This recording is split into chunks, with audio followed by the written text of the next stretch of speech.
When it comes to the films of Christopher Nolan, his characters may seem straightforward, but their stories and the way he tells them can be anything but. Nolan's filmography is littered with confusing moments, so here are some explanations to help you understand them better. Nolan's 1998 debut feature Following centers on a character who calls himself Bill, who is obsessed with following people. I followed anybody, I just wanted to see where they went, what they did.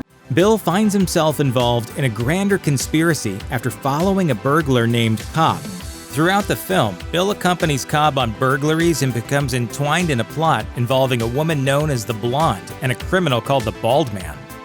Things get out of hand after Bill ends up killing a man, but when he turns himself into the police, the twist is revealed. Cobb has actually been working with the Bald Man and has been planting evidence throughout the film to set Bill up to take the fall for Cobb's killing of the Blonde. She, as it turns out, has been blackmailing the Bald Man, so Cobb kills her. Everything from the burglaries to Bill's alias pins the murder of the Blonde on Bill. It's a classic noir twist with a bit of Nolan's personal touch to it. Nolan's 2000 film Memento centers on Leonard Shelby, a man who can't form new memories thanks to an injury sustained during an assault that left his wife dead.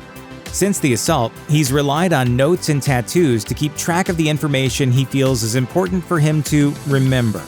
Memento depicts Leonard's hunt for the man responsible for his wife's death using a unique framing device, starting with the chronological end of the story, then gradually working its way backward. Each scene in the film chronologically precedes the one which plays out before it, so that the climax at the end of the film actually occurs in the middle of Leonard's revenge story, while its beginning plays out only in flashback. The non-linear narrative can be hard to follow, but it's easier to grasp if you put the story back in chronological order.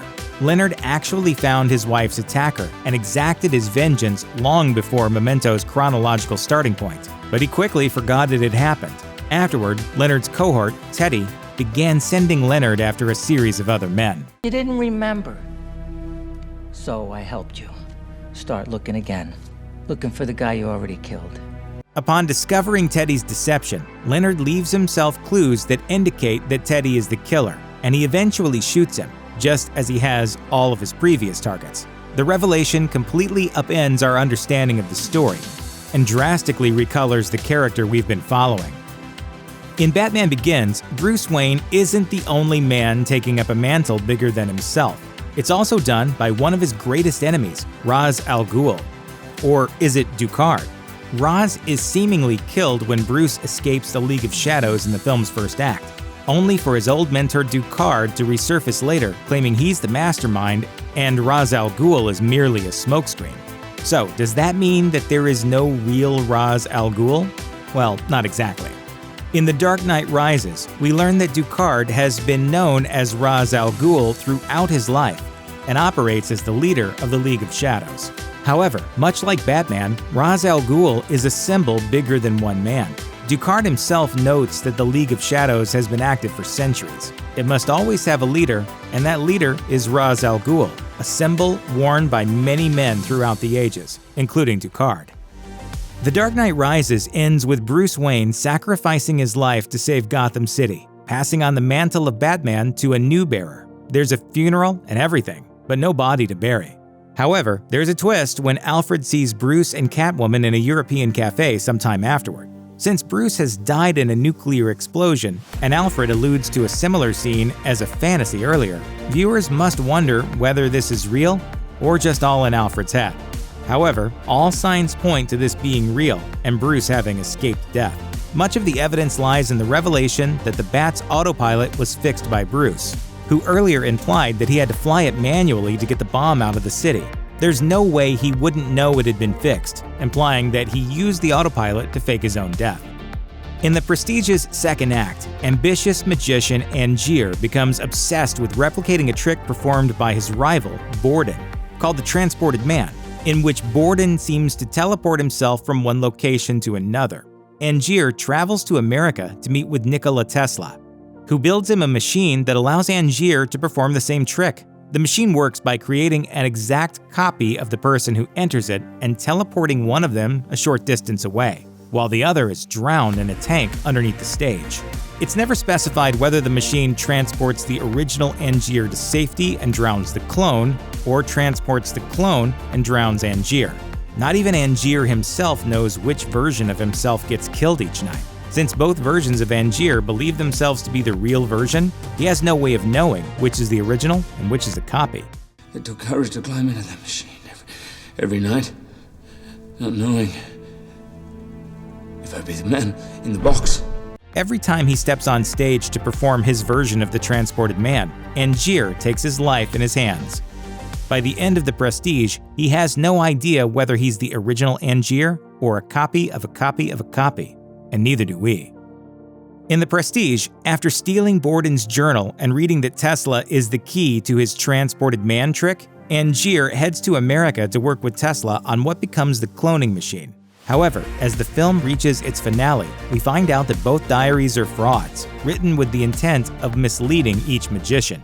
Tesla is merely the key to my diary, not to my trick. It makes you wonder how Angier's collaboration with Tesla ended up being so fruitful if Borden simply intended to send Angier on a wild goose chase. It turns out that Tesla's invention is an unintended wrinkle in Borden's plan. His intent was simply to send Angier overseas looking for something that wasn't there, wasting both his time and money in the process. He never dreamed that sending Angier to Tesla would actually result in Tesla inventing a machine that would literally create copies of Angier, enabling him to emulate his trick after all. To help distinguish dream from reality in Inception, each character in Cobb's crew carries a totem, the most prominent being the spinning top Cobb carries with him at all times. If he spins the top and it collapses, he's in the real world. If it never stops, it's a dream. The film's ending sees Cobb reunited with his family. He spins the top, but instead of waiting for the result, he rushes to see his children. The top spins and wobbles a tiny bit, but the film cuts to black before it falls. Until that moment, we have every reason to believe Cobb is back in reality. But is he really? Despite the fact that Nolan himself won't answer definitively, there are context clues that point to Cobb being awake. The best evidence is the presence of his children.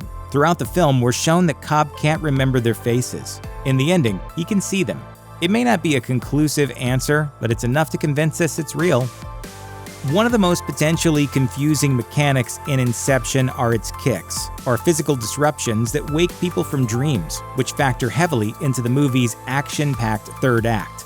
By this point in the film, Cobb and his team are 3 dream levels deep, meaning they're in a dream within a dream within a dream. And it will take a synchronized series of kicks in all 3 layers to jolt them out of it. In each level of the dream, time moves more slowly than in the level above. So while hours pass in the 3rd level, only seconds go by in the 1st. Because of this, the team coordinates the kicks by timing them to a song, which can be heard playing at varying speeds in each of the levels. However, in the film's climax, Cobb decides to go even deeper into the dream to rescue a fallen team member, rather than riding the synchronized kicks back to wakefulness. So, while the kicks work to rouse the other members of the team, Cobb is left behind to continue dreaming, having missed his kick. Instead, he has to wake himself up from deep within the dream. Early on in Nolan's 2014 film Interstellar, protagonist Cooper's young daughter Murph complains of a ghost haunting her room, throwing books around and seeming to leave her messages. It's later discovered that it's not a ghost, but a gravitational anomaly, creating patterns that lead Cooper to a NASA base, which sets him off on his journey through space. Toward the end of the film, we finally find out what the ghost really is. It was me, Murph. I was your ghost. After entering a black hole, Cooper finds himself in a place where the dimension of time is made tangible so he can understand it. Using gravity, which is the only thing capable of bridging dimensions, Cooper is able to send messages to Murph in the past, including the data that can save humanity from destruction. The gravitational anomalies aren't divine or alien. They're Murph's father defying the boundaries of time and space to reach his daughter. The plot of Interstellar hinges on a wormhole that was positioned near Saturn 48 years prior to the start of the film.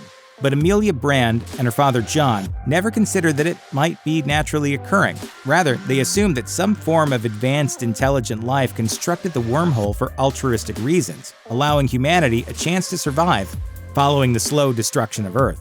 Although they draw no conclusions about who they might be, the implication is that they are some form of alien life who've taken a benevolent interest in humanity. However, at the end of Interstellar, when Cooper finds himself inside a tesseract that allows him to communicate with his daughter as a child, he realizes that he and the Brands have been wrong about them for the whole movie.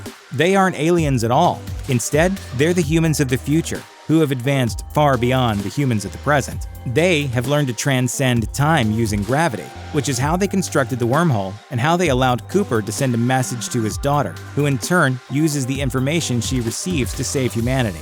This creates a causal loop in which humanity is saved by themselves in the future, who in turn only exist because they were saved in the past.